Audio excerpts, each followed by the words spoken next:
აღწერილი და ითხოვდნენ, რომ მედიაცინურ ორგანოებში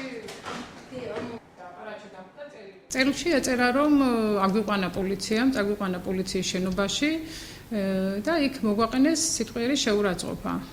და შემდეგ ჩვენც შესაბამისად შეურაცხყოფის შემდეგ რომ უპასუხეთ, მე ჩართეს კამერა და ამ კამერის წინაშე, ესე იგი ჩვენ როგორ ვაყენებდით უკვე სიტყვიერ შეურაცხყოფას, ისინი ჩაგვიწერეს, რომ ჩვენთვის ფაქტად დაედოთო. მე ვესაუბრე სამმართველოს უფროს ვალერი თელიას, ამ ფაქტზე ჰქონდა ჩვენ ასტაგაცვლა, ვისაუბრეთ ეს თემები გავიარეთ და ვალერი თელიამ განაცხადა, რომ მათ სამსახურებიდან დაითხოვდა. როგორც ახალგაზრდები აღნიშნავენ, იქ იყო ასევე ღირსების შემნახავი შეურაცხყოფაც.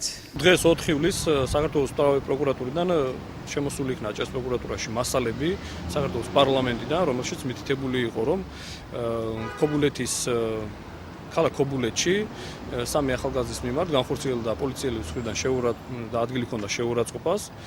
აქვე მინდა აღვნიშნო, პარალელურ რეჟიმში შინაგან საქმეთა სამინისტროს გენერალური ინსპექციაშიც მიმდინარეობს აღნიშნულ ფაქტზე მოკვლევა და მოკვლეული მასალებისა და დასახელებული განცხადების ერთობლივი შემოწმებისა და ანალიზის შემდეგ მიღებული იქნება ჭერს პროკურატურის მიერ სათანადო გადაწყვეტილება.